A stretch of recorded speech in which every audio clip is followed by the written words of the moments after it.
Right, let's take a look at another example from chapter 2. So for this example here, we have a flagpole that's being held up by two guy wires, and we're told the tension in both those guy wires. Again, I'd call them T's, but they call them F's. That's the way the author called them out. So they want to find out what the resultant force is based upon those two sets of tensions. So the difference between this one and the 1 and 2a is, of course, this is a 3D problem versus a 2D problem. So if you remember, or if you've looked at chapter 2, hopefully you have at this point, what we need to do is we need to find unit vectors that act along the lines of AB and AC. We'll multiply those by the forces, and then we will get a force and with the direction that acts along those lines, and then we can add them together and finish off the rest of the problem here. So again, my solution and the author's solution. So the way I start is identify the problem, identify the points. So I identify point A, B, and C. So take a minute to make sure that you can see these points A, B, and C, that you can pick them up off of the graph. So what we're going to do next is, using these 3 points, we're going to find a position vector that goes from point A to point B. So what do? We subtract the tail, or the tip, from the tail. So we take point B, subtract from point A when we want to find a position vector from A to B. I've done that there.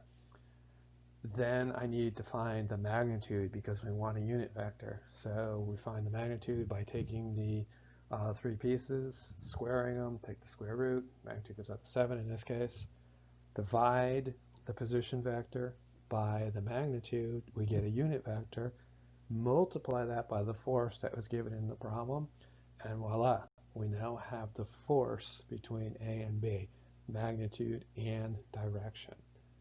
Did the same thing for A to C. So we subtract point C from point A. We get a position vector. Divide it by the magnitude. Strangely enough, right? Same magnitude, 7 for both of them. So you'll see here, I put the 7, instead of putting it underneath the position vector, I put it underneath the magnitude. Doesn't really matter. I think I did that just because it made the math a little easier, right? 700 divided by 7 gave me 100. I could do that in my head. So multiply that out. Unit vector times the magnitude gives us a force acting between FAC. So now, right, we want to find the resultant force, so we add them together. Just like in 2D case, we add the X pieces, we add the Y pieces, we add the Z pieces. We didn't have a Z piece in the 3D, 2D case. So did that. There's the answer down at the bottom, right? That is the resultant force. Now what they asked us for was the magnitude and the angles between the 3 axes so that you could actually put this thing onto a plot.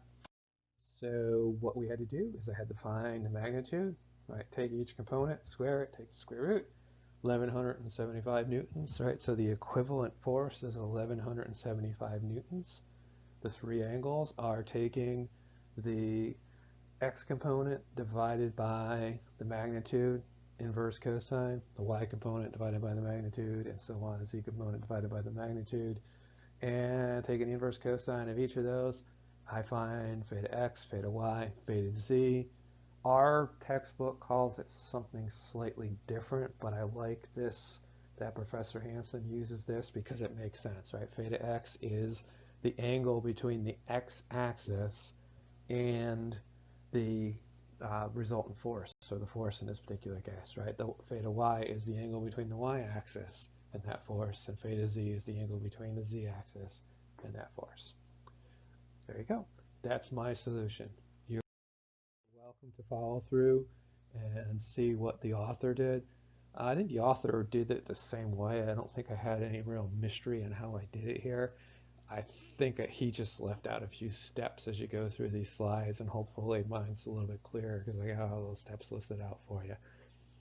The one thing that the author does in these slides, which is a little bit confusing, and it's just a way of how you put these things in PowerPoint, when you see the red bold The red bold signifies a vector rather than having an arrow over top of it. The non-bold, so right, you got RAB in red, that is that position vector. RAB in black, non-bold, is the magnitude, right? That's finding the unit vector. And same thing. The only difference is, oh, I added the theta x, theta y, theta z. The textbook, Hibbler calls them, what is that, alpha, gamma, and beta. I don't know if I can go a Greek alphabet that good. So there you go.